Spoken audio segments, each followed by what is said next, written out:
사람과 사람 사이에는 거리가 있습니다. 자, 저기서 멀리 오는 사람하고 인사하는 거리가 있고요. 또 그 사람을 가까이에서 악수할 수 있는 거리가 있습니다. 우리가 몸이 아프면 병원을 찾아가잖아요. 근데 병원 그 의사 선생님이 오늘 처음 만나도 내가 몸이 아픈 곳을 드러내야 되는, 그러므로 가까이 내 몸을 보여야 되는 때도 있습니다. 반대도 있죠. 어떤 사람은 서먹한 사람이 있습니다. 처음 만난 사람이 있어요. 그러면 오늘 길거리에서 걸어가는 사람하고의 그 거리감이 분명히 있을 것이고요. 만약에 우리 동네에 전자팔찌를 차고 있는 어떤 사람이 이사를 온다고 우리가 통보를 받으면 어떻습니까? 벌써 그 동네에 또 그 사람이 살고 있을 것 같은 그 집만 지나가도 어떻습니까? 빨리 지나가고 싶은, 거리를 두고 싶은 마음이 우리에게 있겠죠. 신앙에는요, 두 가지의 크게 거리가 있습니다. 첫 번째는 하나님과의 거리감입니다. 또 두 번째로는 성도와 성도 간의 거리감이 있습니다. 어떤 사람은 하나님과의 거리가 너무 멀어서 그동안 기도도 잊어버리고 성경 읽는 것도 너무 낯설어지고 심지어는 예배 드리는 것조차 기쁨이 사라진 분도 계실지 모르겠습니다. 사람 사이는 어떻습니까? 그토록 내가 교회의 성도를 좋아했고 우리 구역 식구, 기관원, 우리 교회에 아무개 하면 참 많이 따르고 친했는데 어떤 일 때문에 또 어떤 사소한 시비 때문에 멀어지는 경우도 있겠죠. 이제 좀 규모가 있는 교회는 예배가 한 번, 두 번, 세 번 이렇게 있습니다. 오후 예배 있는 교회도 있고요. 그러면은 이분이 그 관계가 풀어지지 않으니까 나는 사실 2부 예배를 잘 나왔는데 이분이 어느 날부터는 1부 예배만 나오시는 거예요. 그래서 어느 날 이제 그 성도님하고 대화를 하면서 물어봤어요. 집사님 왜 늘 2부 나오셨는데 지금은 1부를 나오시나요? 무슨 사정이 있으세요? 말을 안 하시는 거예요. 나중에 알고 보니까 내가 미운 사람이 나랑 관계가 껄끄러운 분이 몇 부의 예배를 드리고 있어요? 2부 예배 나오고 있는 거예요. 나는 하나님과의 거리감은 가깝지만 나는 예배하는 것은 좋지만 사람과 사람, 나는 누군가를 대하는 것이 멀어졌기 때문에 나는 그런 내가 선택을 할 수 있다는 것이죠. 이것도 온전한 거리감은 아닌 것입니다. 여러분, 하나님을 가까이 하는 사람은요, 반드시 내가 생각했을 때 부족한 사람, 내가 할 수 없는 그 사람도 가까이 다가가야 되는 것이 자연스러운 것입니다. 오늘 예수님과 제자들은요, 3년 동안 동고동락했습니다. 너무 가까이 가도 너무 멀리 떨어져도. 우리 신앙에 이런 센스, 이런 감각이 좀 필요한 것 같아요. 누구에게는 나는 좋지만 그 사람에게는 유익하지 않은 경우도 있어요. 나한테는 불이익하지만 그 사람한테는 유익한 거일 수도 있어요.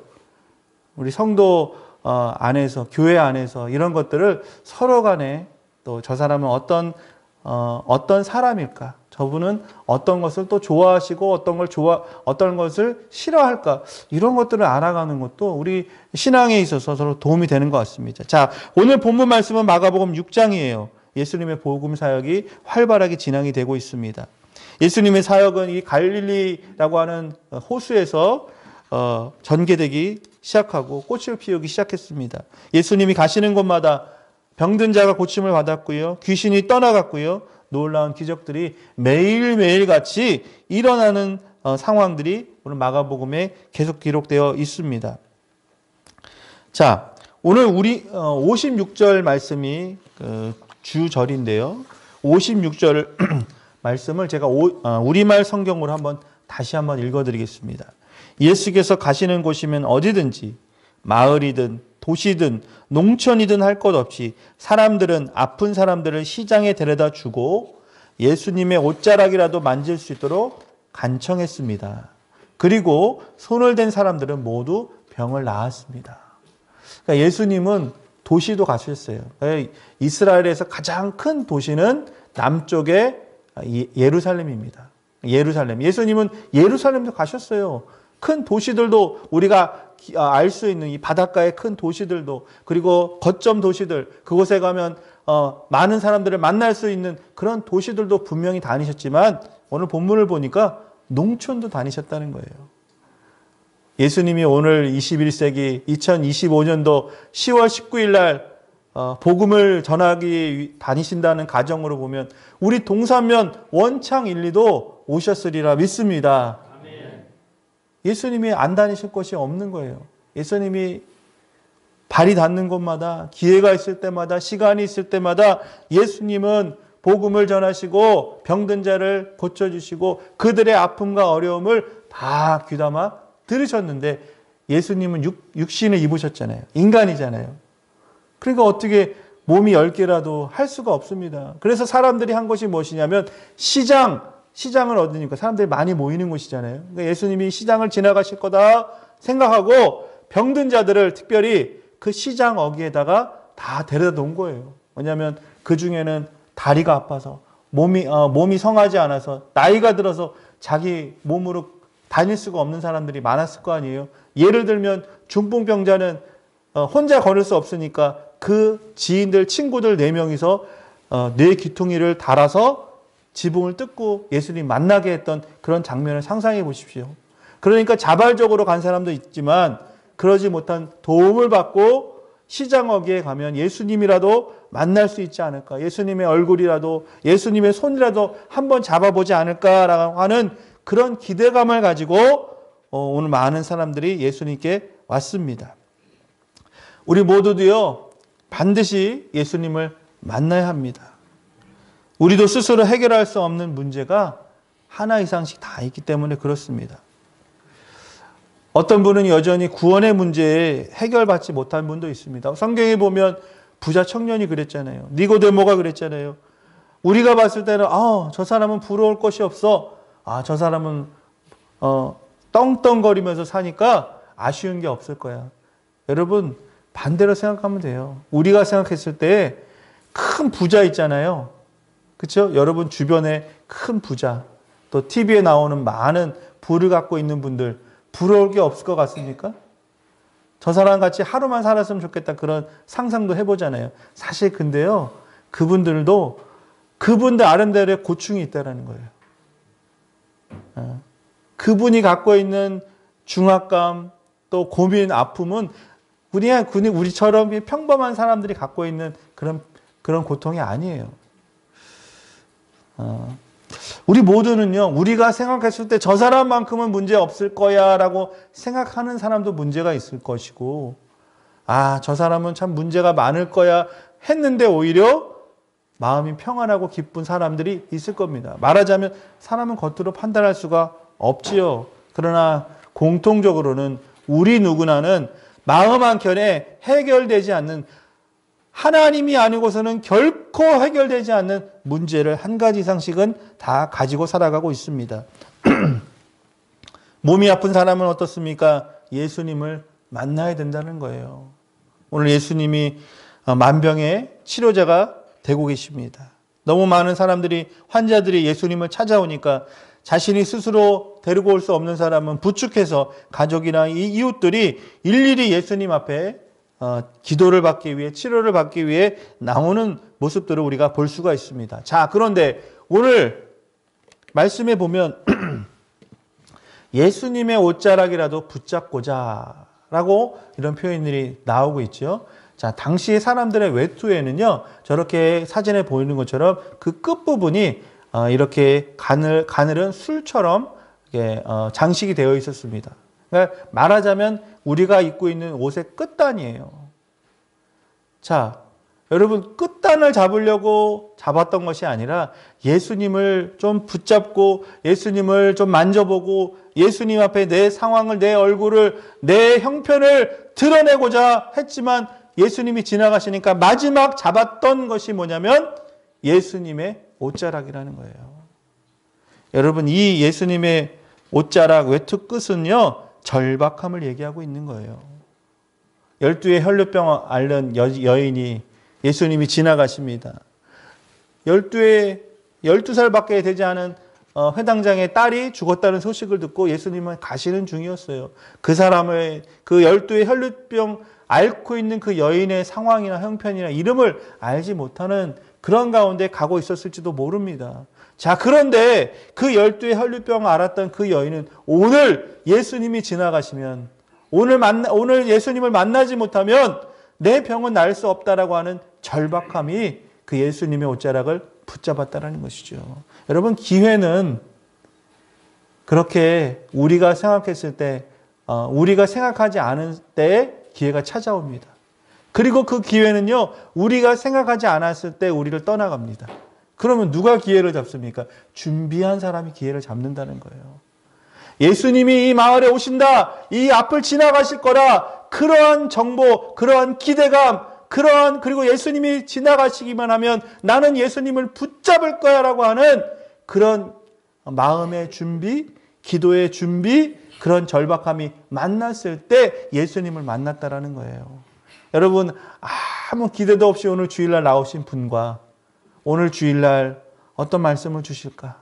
또 어떤 은혜를 하나님께서 나에게 주실까? 이 한 주간 내가 또 살아갈 때, 이 험한 세상 살아갈 때 하나님, 내가 오늘 이 예배를 통해, 오늘 말씀을 통해 새 힘 얻기 원합니다.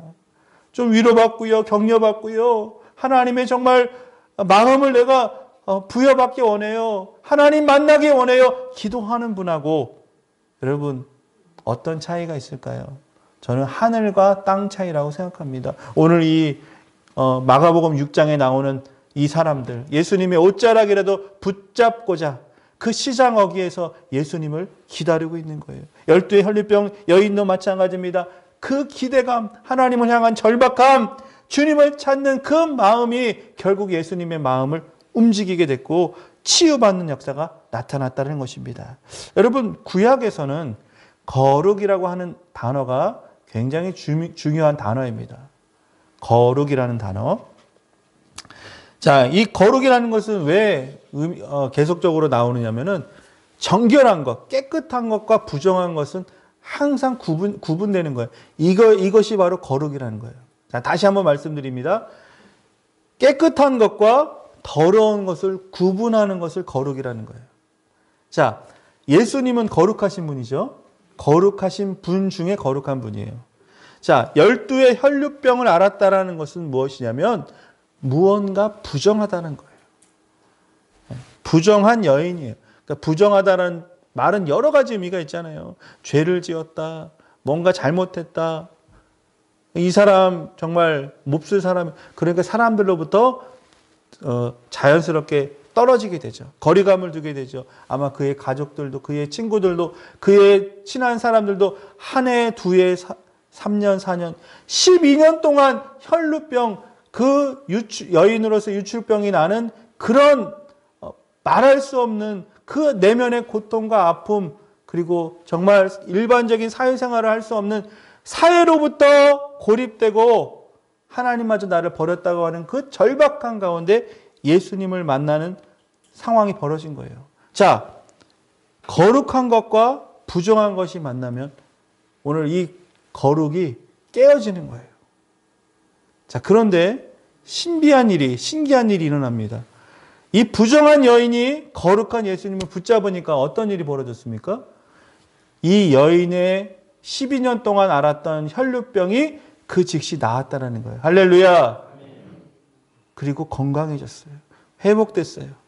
마음도 치유된 것뿐만 아니라 육체도 회복됐어요. 깔끔하게 한 방에 아무 후유증 없이 나음을 얻었다는 거예요. 무엇했는데요? 예수님의 옷자락을 붙잡기만 했는데. 여러분, 우리는 부정한 사람이에요. 우리 모두는요, 무엇인가 문제가 있는 사람이에요.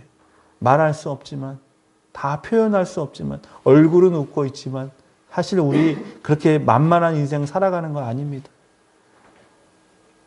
그러면 우리는 어떡합니까? 예수님을 만나야 되겠죠. 절박한 심정으로 예수님 앞에 나왔습니다.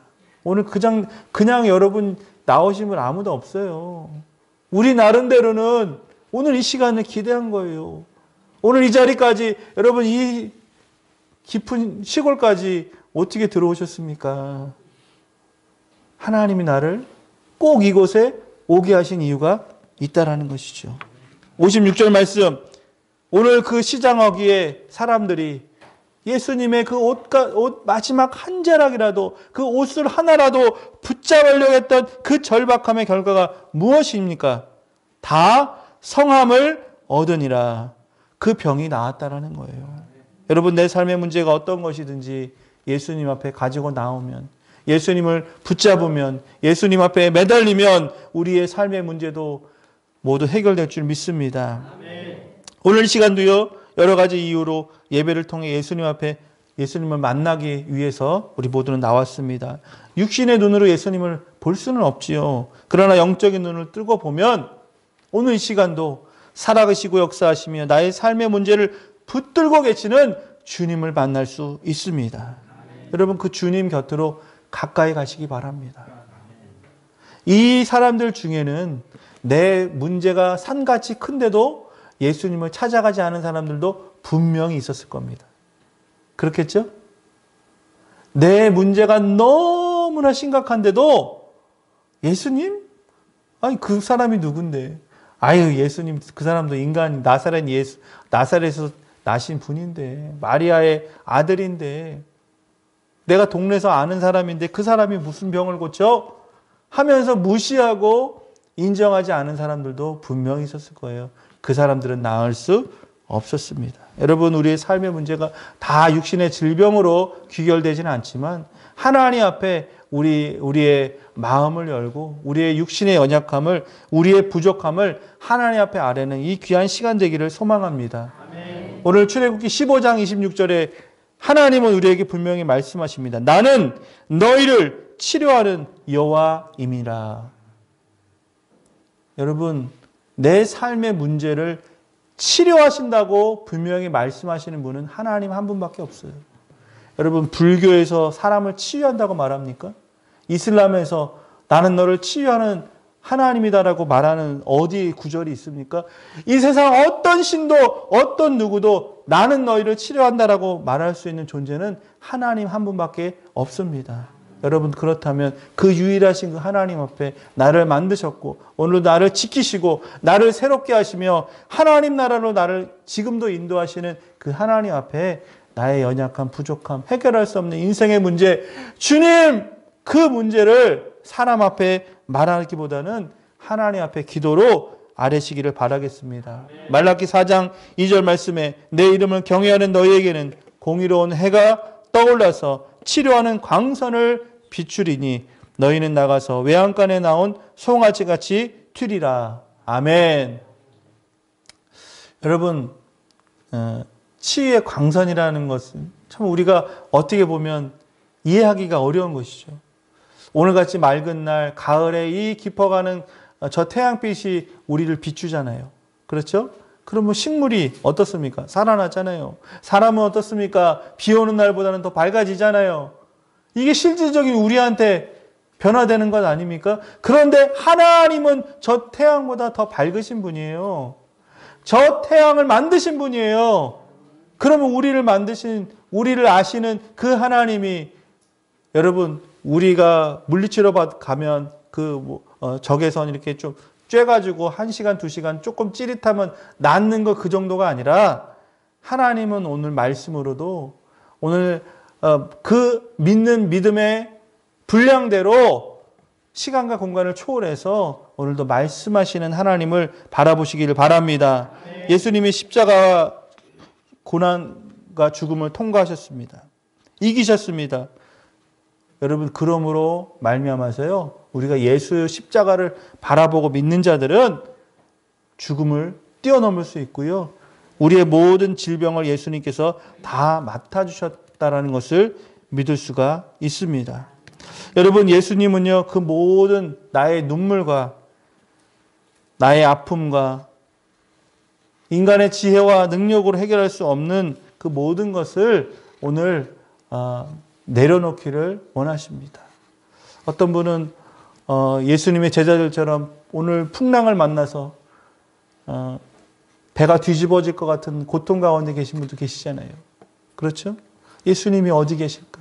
왜 나만 이런 고통을 당할까? 다른 사람들은 다 행복해 보이는데, 예수 믿으면 잘 된다는데 왜 나만? 그런 주님을 원망하면서 살아갈 때도 있습니다.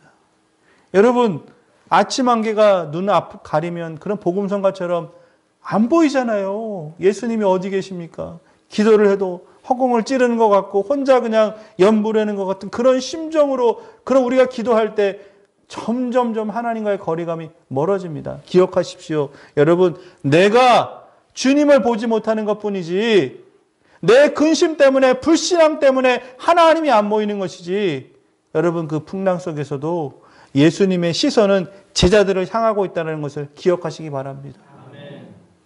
내가 안 보인다고 예수님이 안 계신 게 아니에요. 구름이 가려서 태양이 안 보인다고 오늘 태양이 안 뜬 게 아니에요. 구름이 가려져 있을 뿐이고 그 구름만 거치면 저 태양은 오늘도 정황무어하게 하나님이 나를 향해서 비추고 계십니다. 하나님의 신실하심은, 하나님의 살아계심은 오늘도 내 부족함, 내 연약함이 있을지라도 여전히 그곳에 하나님은 서 계시고 나를 지키고 계시다는 것, 여러분 기억하시기를 바라겠습니다. 여러분, 내 혼자의 힘으로는 힘들잖아요. 사실 교회 다니는 이유가 뭡니까?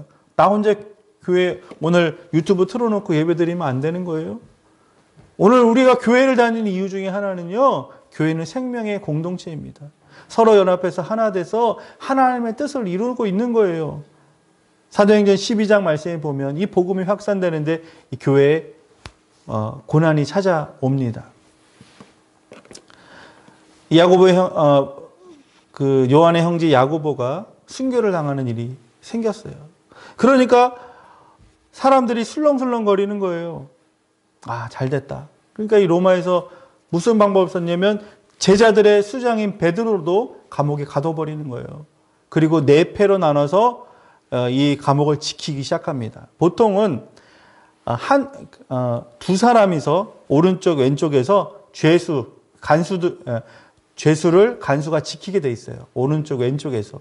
그리고 양 발에, 손과 발에는 착고라고 하는 것들이 채워져 있기 때문에 도저히 풀 수가 없는 거죠. 자, 그리고 난공불락에 이 감옥 안에 베드로는 갇혀 있는 거예요. 그런데 사도행전 12장 5절에 보면 교회는 베드로를 위해 기도하더라라고 기록되어 있습니다. 여러분, 누가 기도했다고요? 교회는. 그 시간에. 자, 그러니까 어떤 일이 벌어집니까? 천사가 나타났어요.